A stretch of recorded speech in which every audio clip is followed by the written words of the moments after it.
Hello students, कैसे हैं आप लोग? Welcome to this session. My name is doctor Savita Rawat, your English teacher from ICT virtual class. Today we will continue our previous chapter, that is Journey to the End of the Earth, written by Tishani Doshi. तो बच्चों, yesterday जो है हमने the previous lecture हमने यहाँ पे discuss करा था कि एंड पॉइंट कौन सा है अर्थ का, that is your Antarctic. Clear? तो यहाँ पे किसने बात करी किसने बात करी है? तिशानी दोशी, जो इसकी ऑथर हैं। उन्होंने अपनी जर्नी की जो है यहाँ पे डिस्कस करा है, शेयर करा है अपना एक्सपीरियंस एंटार्क्टिका में। और कहाँ से उन्होंने अपनी जर्नी स्टार्ट करी थी? मेड्रॉस से 13.09 degree north of the equator से। और पूरा जो है उनको वहां तक पहुंचने में कितने आवर्स लगे थे? 100 आवर्स। क्लियर? तो हमने जो है पूरा डिटेल पढ़ा था कि एंटार्क्टिका कैसा है, कोल्डेस्ट है, ड्राइएस्ट है, सूखा है बिल्कुल, और विंडियस्ट है कि वहाँ पे हवा बहुत तेज चलती है। और यहाँ पे ऑथर ने ये भी बोला है कि अगर if you want to know more about your earth, तो आप कहाँ जा सकते हैं? आप एंटार्क्टिका में जा सकते हैं। वहाँ you can know about your earth present, past and future. Clear? तो यही हम जो है कल हमने पढ़ा था। और यहाँ पे जो जिसमें जो है रिसर्च वेसल था, उसका नाम क्या था बच्चों? एकेडमी शॉकेल्स्की। क्लियर? तो वो इस टाइप का होता है। और इसमें जो है कितने स्टूडेंट थे? 52 स्टूडेंट्स का जो है ग्रुप गया था रिसर्च के लिए। तो यहाँ पे तिशानी दोशी जो है, शी बॉर्न ऑन 9 दिसंबर 1975 और मेड्रॉस में हुई थी इनका बॉर्न।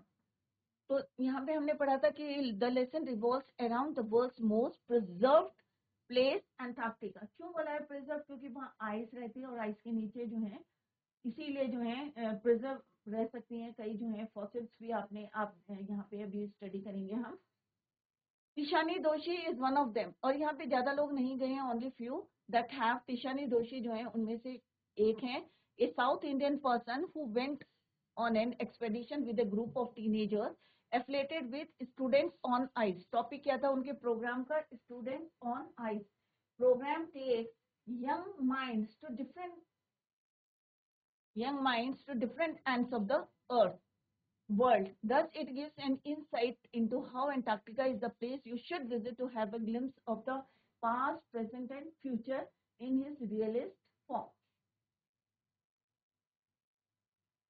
तो ये बच्चों हमने yesterday भी डिस्कस की किस तरह से उन्होंने अपनी जर्नी जो है कहाँ से स्टार्ट करी थी। Begin 13.09 degrees north of the equator in Madras and involve. और कितना जोन्स करे थे ये बच्चों? मैंने कल भी आपको बताया था, 9 time zone, 6 check point, 3 bodies of water and at least as many as ecosphere. तो ये हमने डिटेल में जो है yesterday भी डिस्कस। तो अभी हम थोड़ा सा इसका ओवरव्यू लेके चलते हैं, रिवाइज करते हैं इसको। बाय द टाइम, अब जब उन्होंने वहां पे स्टेप रखा, और पूरी ट्रैवलिंग कितनी थी? 100 आवर्स की थी, जिसमें बाय शिप था, एरोप्लेन से गए थे वो, और कार से। क्लियर?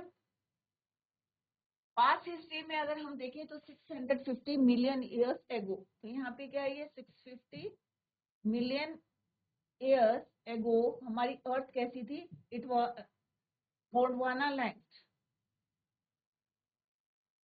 Million years.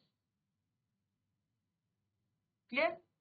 तो ऐसी थी, एक गोंडवाना लैंड थी। बट प्रेजेंट में हमारे क्या है, और कैसे जो है इसके कैसे स्प्लिट हुई थी, और इसके जो है डिफरेंट कंट्रीज बनी थी या कॉन्टिनेंट्स बने थे, वो हमने यहाँ पे देखे।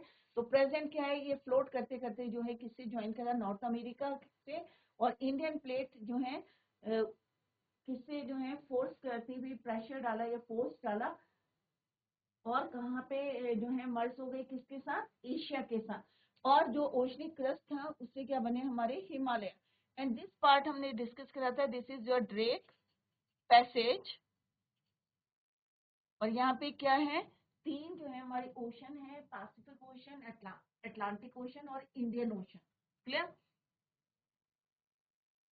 अब यहाँ पे बोल रहे हैं कि 500 मिलियन ईयर्स जो है गोंडवाना जो है बहुत ज्यादा फ्लोरिश कर रहा था, और डायनासोर जो है एक्सटिंक्ट हो गए थे, वाइप आउट हो गए थे। और किसने एंट्री करी थी? And that time was the age of mammals got under way, the land mass was forced to separate. और फिर जो है ये सेपरेट हुआ था डिफरेंट कंट्रीज एंड कॉन्टिनेंट्स।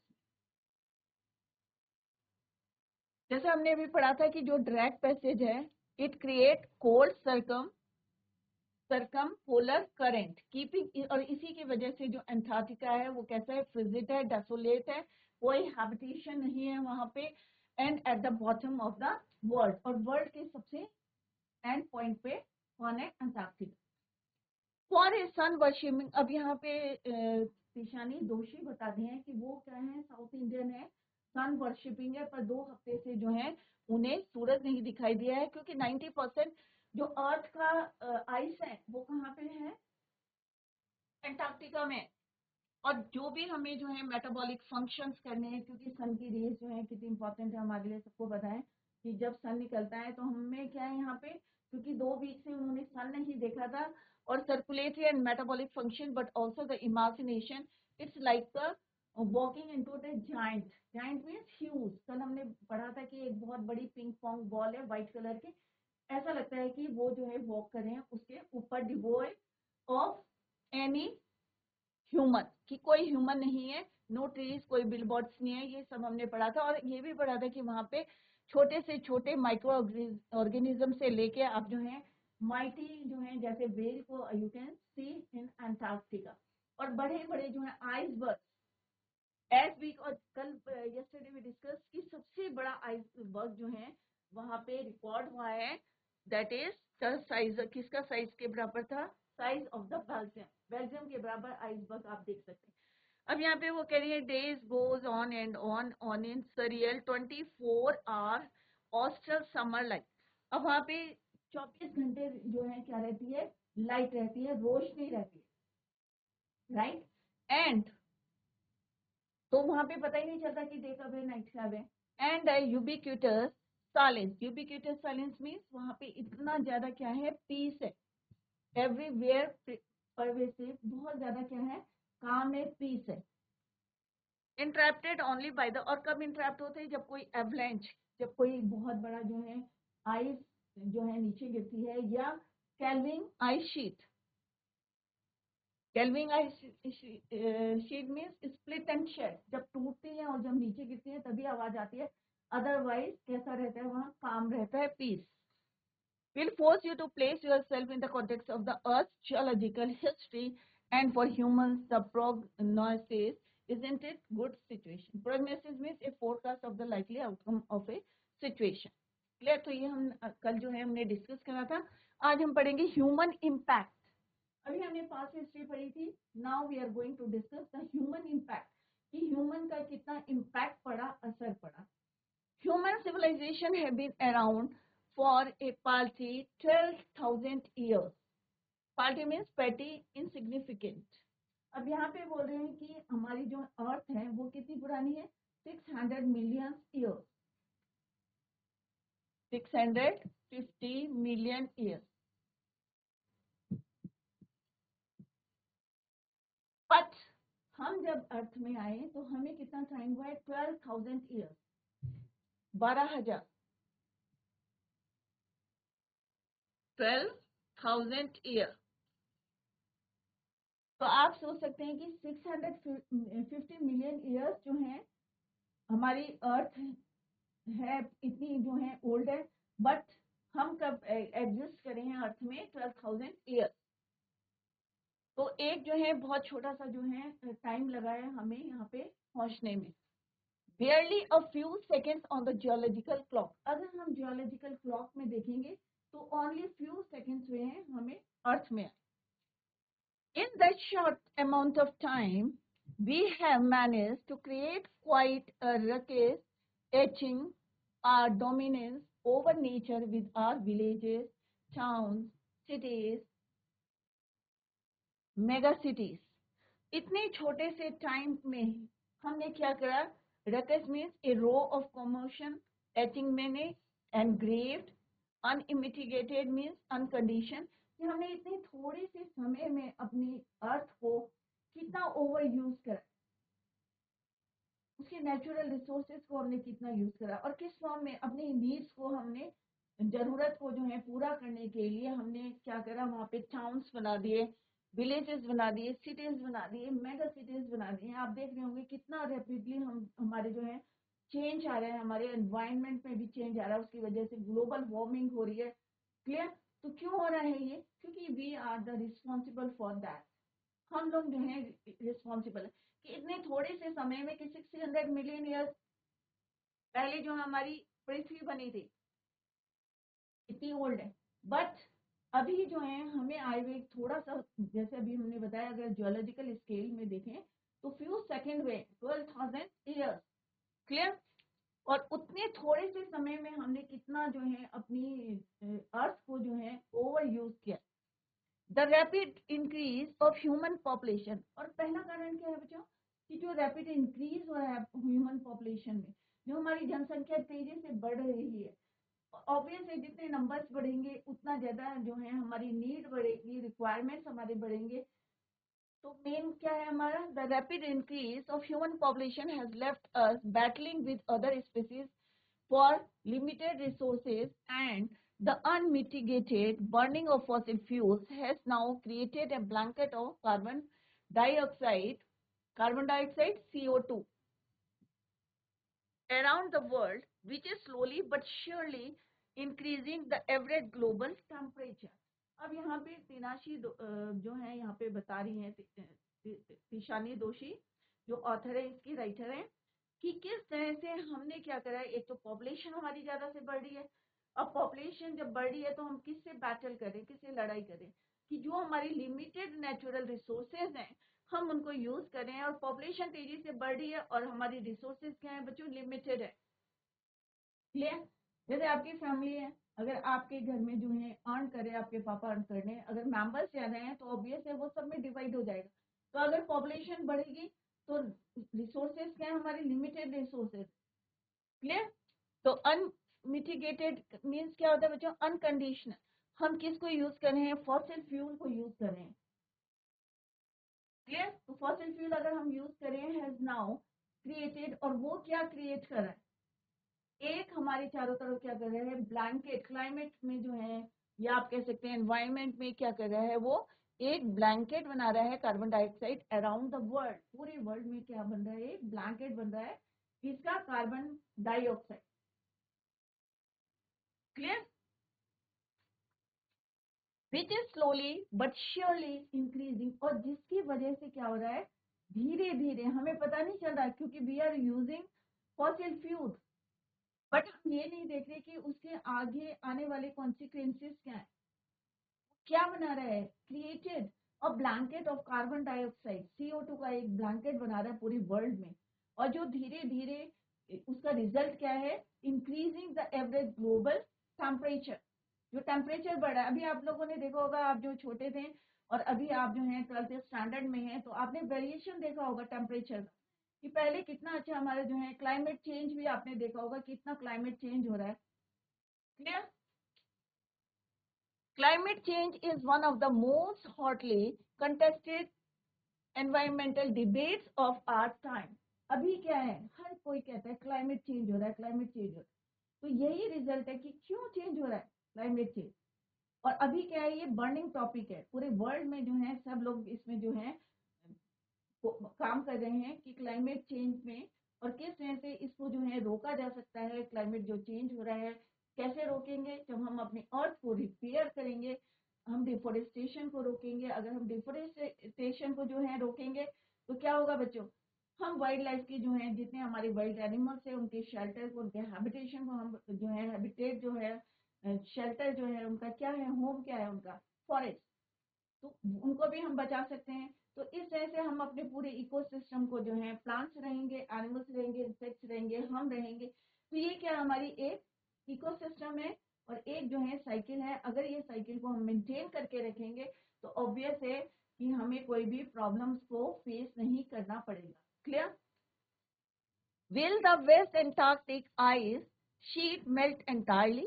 अब उन्हें डाउट हो रहा है कि इस तरह से अगर रैपिडली जो है पॉपुलेशन बढ़ेगी, पहला रीजन क्या है? पॉपुलेशन बढ़ रही है। सेकंड, हम क्या कह रहे हैं कि फॉसिल फ्यूल को यूज कर रहे हैं, जो कि क्या है? कार्बन डाइऑक्साइड का एक ब्लैंकेट बना रहा है अराउंड द वर्ल्ड। तो वो कह रहे हैं कि अगर इसी तरह से चेंज होता रहेगा, और इसका इफेक्ट क्या पड़ रहा है? क्लाइमेट चेंज, जो आज सबका जो है एक डिबेट का जो है टॉपिक बन गया है। और अगर इसी तरह से बढ़ता रहा, increasing in temperature, increasing in population, तो क्या होगा? तो उनको कुछ डाउट है, will the West Antarctic ice sheet melt entirely? क्या अगर टेम्परेचर इसी तरह से बढ़ता रहेगा तो जो एंटार्क्टिक में जो हमारा क्या है आइस शीट्स हैं, क्या वो पूरी जो है मेल्ट हो जाएंगी? Will the Gulf Stream ocean current be disrupted? कि जो हमारे जो है गल्फ में जो ओशनिक करंट है, क्या वो जो है वैसे नहीं रहेंगी? Will it be the end of the world as we know it? कि क्या यही जो है वर्ल्ड का एंड है? मे बी और मे नॉट बी। अब यहाँ पे दो चीजें उन्होंने बोली, मे बी और मे नॉट बी। अब मे बी मीन्स हो सकता है, और मे बी मीन्स नहीं भी हो सकता है।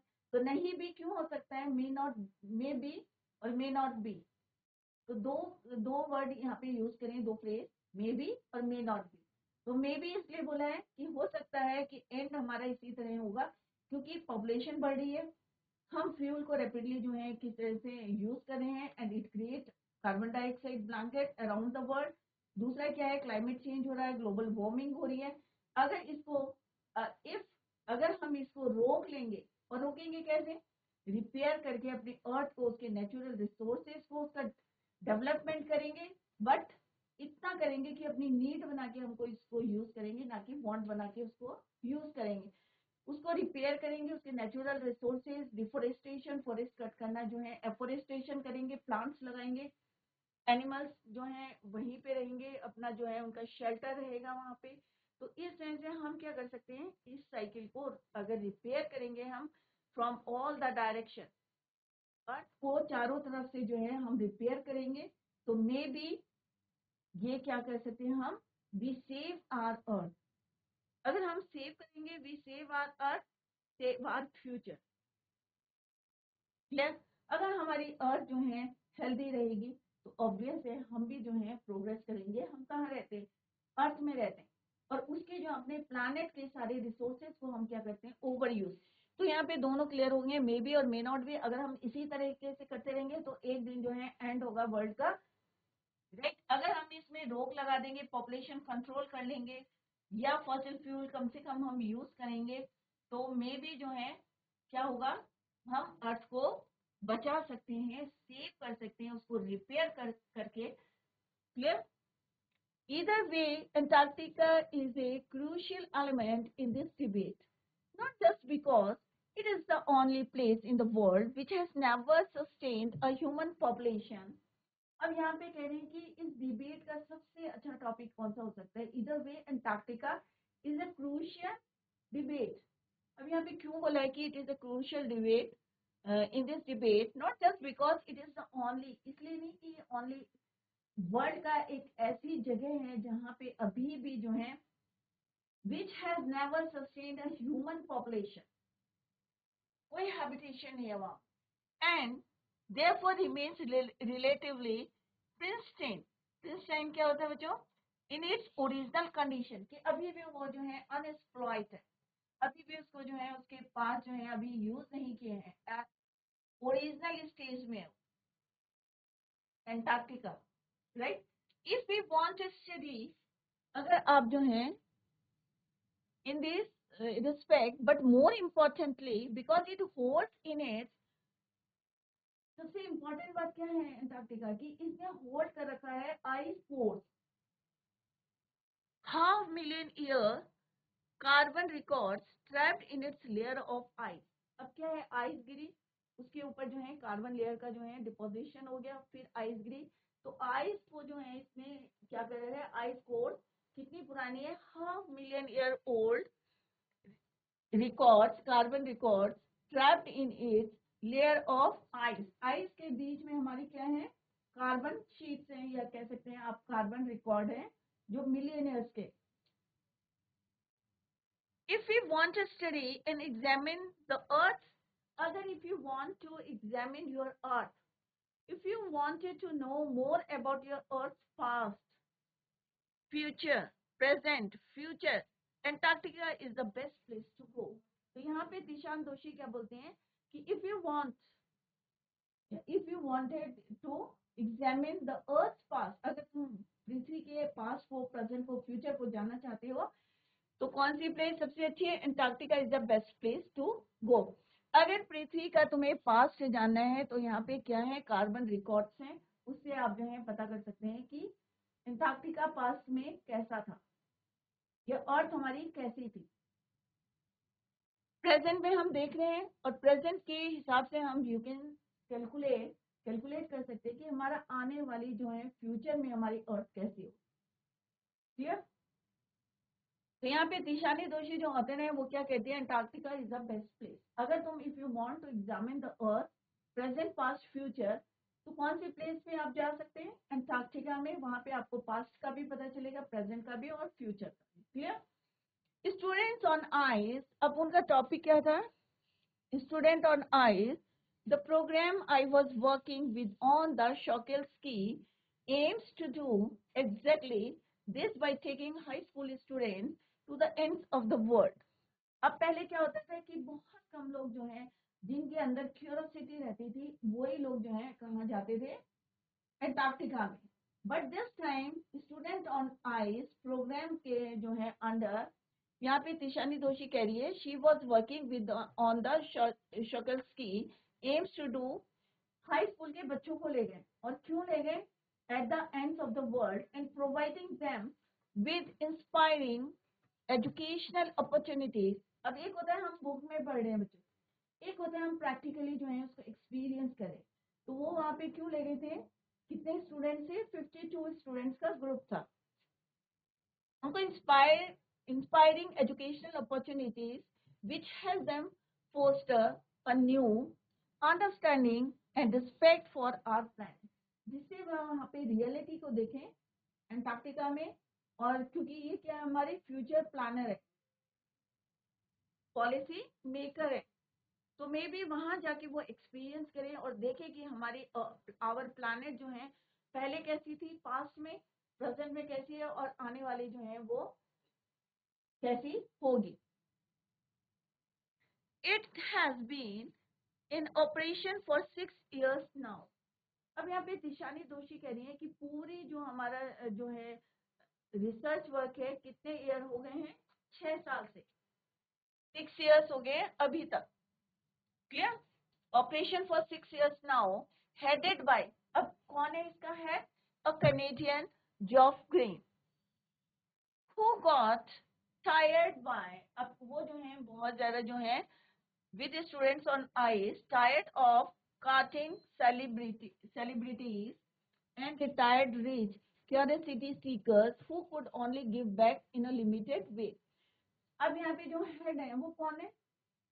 कैनेडियन है, जॉफ ग्रीन है। अब वो बहुत ज्यादा टायर्ड हो गए, जैसे मैंने पहले भी बताया था कि पहले कौन जाता था कि जो है बहुत रिच लोग हैं या जिनके अंदर क्यूरियोसिटी रहती है, क्यूरियोसिटी सीकर्स, या कोई रिटायर्ड पर्सन होते हैं उनके अंदर थोड़ी क्यूरियोसिटी होती है टू नो अबाउट अंटार्कटिका। तो पहले जो है वो इन लोगों को ले जाके जो है थक गए थे, तो that is why he decided to who could only give back in a limited way. और वो जाते थे क्योंकि वो अपने जो है मे बी एंटरटेनमेंट के लिए, मे बी जो है क्यूरियोसिटी रहती है to know about the planet. तो वो जो है फीडबैक या कह सकते, सॉरी, कि वो जो है उसके बारे में जो है लिमिटेड नॉलेज बताते थे, लिमिटेड जो है जानकारी देते थे, डिस्क्रिप्शन अबाउट द अंटार्कटिका। तो यहाँ पे वो बोले give back in a limited वे, मतलब थोड़ा सा बताते थे।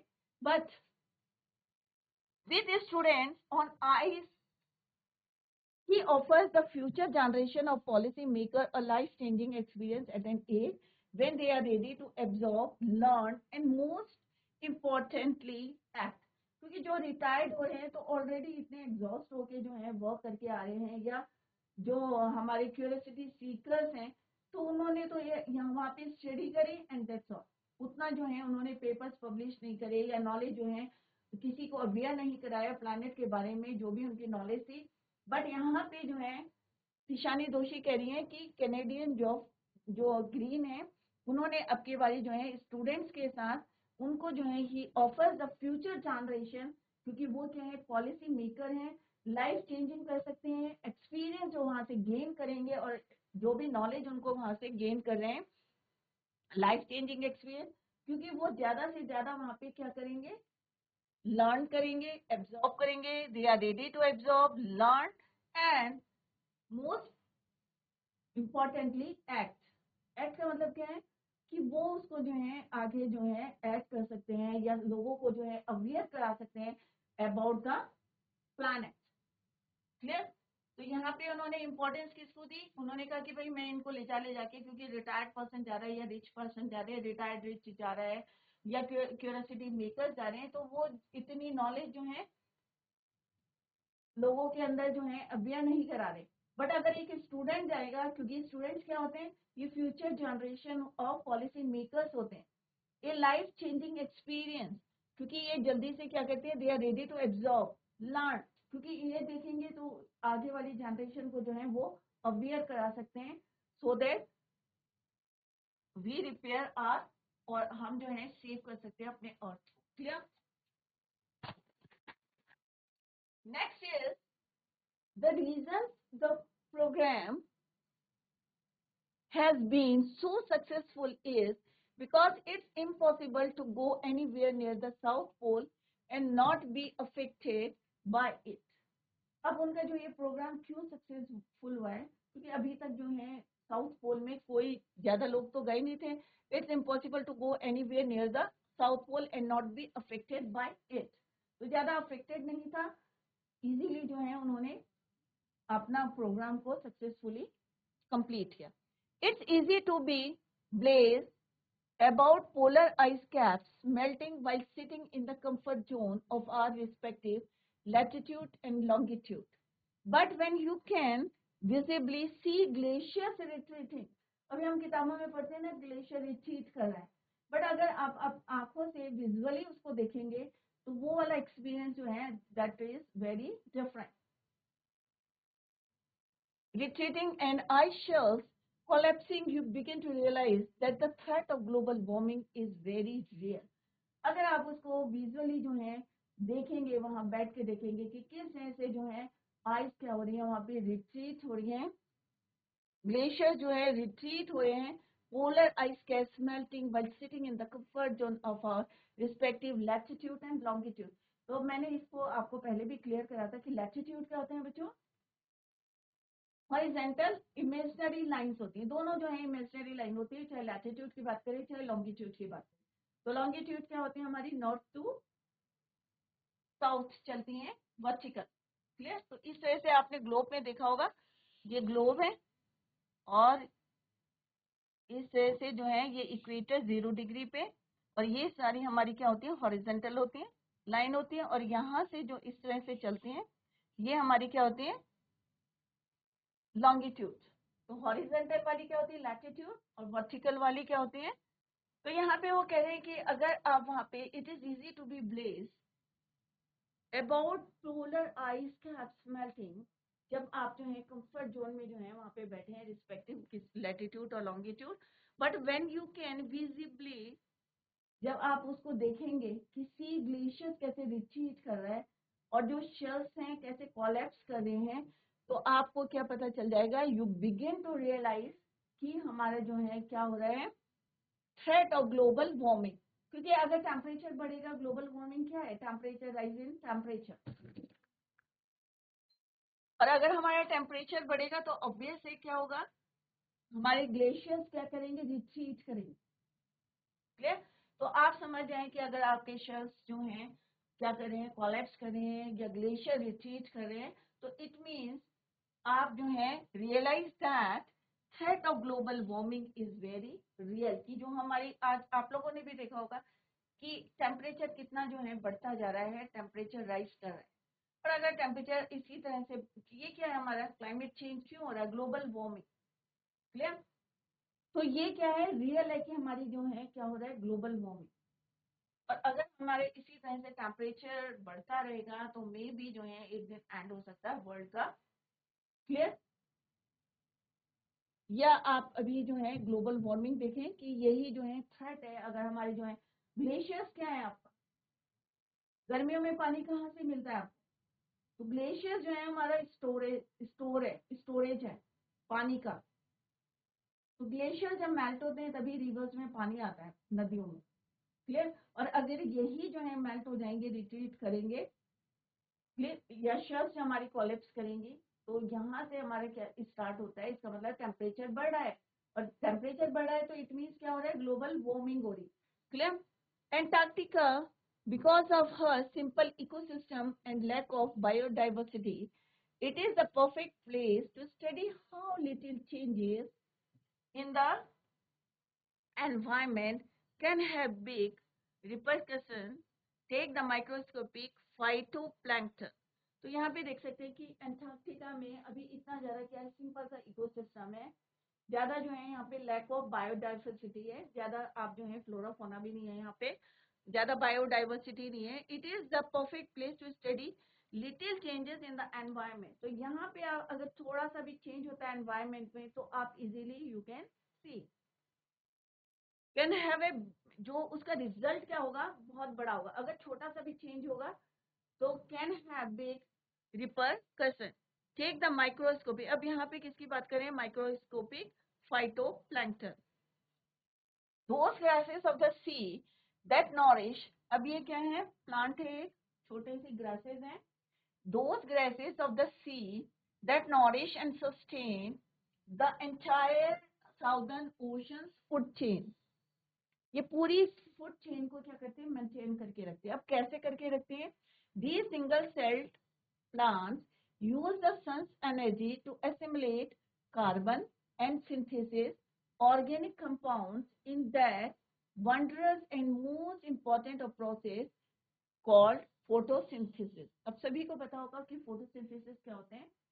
प्लांट्स अपना खाना जब बनाते हैं in the presence of sunlight, तो किस तरह से जो है अपना खाना बनाते हैं, that process is called photosynthesis, ये आपने बायो में पढ़ा होगा। क्लियर। तो ये क्या करते हैं, फाइटोप्लैंक्टन जो मेरीन ऑर्गेनिजम्स होते हैं उनसे क्या करते हैं, ये सारे और जितना भी एनवायरनमेंट में कार्बन होता है उसको क्या करते हैं, ये यूज करते हैं। Those gases of the sea and nourish and sustain the entire southern oceanic food chain, पूरी को जो है मेंटेन करते हैं। किस तरह से करते हैं कि these single celled plants use the sun's energy, क्योंकि फोटोसिंथेसिस में क्या चाहिए, सन की एनर्जी चाहिए, to assimilate carbon and synthesis organic compounds in the wondrous and most important process of photosynthesis। और किस तरह से वो जो है फोटोसिंथेसिस को प्रोसेस करते हैं, जितनी कार्बन होती है उसको वो एब्जॉर्ब करते हैं। तो आप सोच सकते हैं कि वहां पे पॉल्यूशन नहीं होगा, क्योंकि फाइटोप्लैंक्टन जो है ये क्या करते हैं कि कार्बन को जो है यूज करते हैं फोटोसिंथेसिस में, और फूड चेन को भी मेंटेन करते हैं। Scientists want that a further depletion in the ozone layer will affect the activities of phytoplankton। अब क्या हो रहा है बच्चों कि यहाँ पे जो है ये सन, ये हमारी अर्थ है, इसके चारों तरफ क्या है, ओजोन लेयर। क्या है ये, ओजोन लेयर। ये क्या है आपकी अर्थ। क्लियर। अब ये ओजोन लेयर क्या कर रही है, हमें प्रोटेक्ट कर रही है, किससे कर रही है, अल्ट्रावायलेट रेज। और अल्ट्रावायलेट रेज कहाँ से आ रही है बच्चों, सन से। तो ये सीधे किस पे पड़ती है, ओजोन पे। अगर हमारी ओजोन लेयर डिप्लीट होती है, जैसे अभी आप लोगों ने भी सुना होगा कि उसमें जो है एक होल हो रहा है, तो क्या होगा, डायरेक्ट सनरेज कहाँ पड़ेगी, अल्ट्रावायलेट रेज अर्थ पे पड़ेगी, और उससे जितने हमारे जो है ऑर्गेनिजम्स हैं या प्लांट्स हैं, सब पे क्या होगा, उसका इफेक्ट पड़ेगा, इम्पैक्ट पड़ेगा। तो यहाँ पे क्या बोला है कि यहाँ पे सन की रेज जो है कौन रोक रहा है, ओजोन लेयर। अगर ओजोन लेयर, यहाँ पे लिखा है ना बच्चों, साइंटिस्ट ने वार्न करा है दैट फर्दर डिप्लीशन, अगर फर्दर डिप्लीशन होता है इन द ओजोन लेयर, अगर फिर और जो है डिप्लीशन होता है, अगर हम जो है अलर्ट नहीं होते हैं टू सेव अर्थ, तो मे बी जो है further depletion of ozone layer will affect the activities of phytoplankton. अगर इसकी एक्टिविटी में फर्क पड़ेगा तो क्या, किसकी क्वांटिटी बढ़ जाएगी बच्चों, ऑब्वियस है कार्बन जो है बढ़ जाएगा, क्योंकि ये कार्बन को यूज करते हैं फाइटोप्लैंक्टन। और अगर इनके ऊपर अगर ओजोन लेयर डिप्लीट होगी, will affect the activities of phytoplankton. और अगर इन पे इफेक्ट पड़ेगा तो किस पे पड़ेगा, जितने हमारे मेरीन जो है ऑर्गेनिजम्स हैं उस पे इसका इफेक्ट पड़ेगा, which in turn will affect the lives of the marine animals and birds of the region. जितने भी वहां पे बर्ड्स रहते हैं या मैरीन एनिमल्स रहते हैं उस पे उसका क्या पड़ेगा, इफेक्ट पड़ेगा। क्लियर? कब पड़ेगा? जब हमारी ओजोन लेयर जो है क्या होगी, डिप्लीट होगी फर्दर। अगर हम जो है अभी भी जो है क्या हो, अगर हम अलर्ट नहीं होते हैं, अपनी अर्थ को सेव नहीं करते हैं, या इसी तरह से ओजोन लेयर जो है हमारी डिप्लीट करेगी, that will effect the activities of phytoplankton. और इसका इफेक्ट किस में पड़ेगा, lives of the marine animals, जितने जो है पानी के अंदर जो मैरीन एनिमल्स रहते हैं उन पे पड़ेगा, और जो बर्ड्स उस रीजन में रहते हैं उस पे भी इसका असर पड़ेगा। And the global carbon cycle, क्योंकि अगर फाइटोप्लैंक्टन नहीं रहेंगे तो कार्बन को कौन एब्जॉर्ब करेगा? जब कार्बन को ये एब्जॉर्ब नहीं करेंगे, क्योंकि ये छोटे छोटे माइक्रो जो है फाइटोप्लैंक्टन जो है पूरे वहां पे फैले रहते हैं, स्प्रेड रहते हैं, और अगर ये जो है कार्बन एब्जॉर्ब नहीं करेंगे तो ग्लोबल कार्बन साइकिल में भी इसका इफेक्ट पड़ेगा। In the parable of the phytoplankton, there is a great metaphor for existence. Take care. अब यहाँ पे आप देख सकते हैं, जैसे उन्होंने बोला है, take care of the small things and the big things will fall into piece. कि अगर आप छोटी सी चीजों पे ध्यान देंगे तो बड़ी चीजें जो है अपने आप जो है आपकी प्रॉब्लम सॉल्व हो सकती हैं। तो यहाँ पे यही बोला है कि अगर हम फाइटोप्लैंक्टन पे ध्यान देंगे तो ऑब्वियस है बड़े बड़े हमारे पास सॉल्यूशन हो सकते हैं। तो यहाँ पे क्या लिखा है, take care of the small things and the big things will fall into place. तो बड़ी चीजें जो है अपने आप ही जो है अपना प्लेस ले लेगी या रिपेयर हो जाएगी। क्लियर?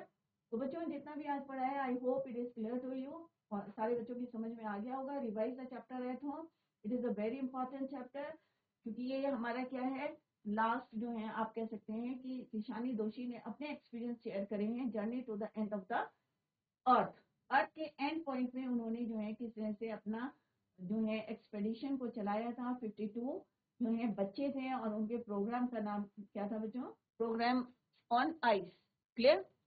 और किस तरह से उन्होंने जो है सक्सेसफुली जो है उसको successfully students on ice, topic का नाम क्या था उनका, एक्सपेडिशन जो कर रहे थे टॉपिक था स्टूडेंट्स ऑन आइस प्रोग्राम था। और किस तरह से उनकी जो है वेसल का नाम क्या था, एकेडमिक शॉकेल की। क्लियर? तो ये सारी छोटी छोटी बातें हैं। और किस तरह से हमने देखा कि पास्ट में जो है इंडिया और अंटार्कटिका क्या था, एक लैंडमार्क के जो है पार्ट थे, it was the part of our single landmark that is your Gondwana. और किस तरह से वो जो है स्प्लिट हुआ और डिफरेंट कंट्रीज और क्या बने थे, कॉन्टिनेंट। क्लियर? ये हम ऑलरेडी पढ़ चुके हैं। और अभी जो है इसी को जो है tomorrow we will continue the same. Till then bye, take care, have a nice day.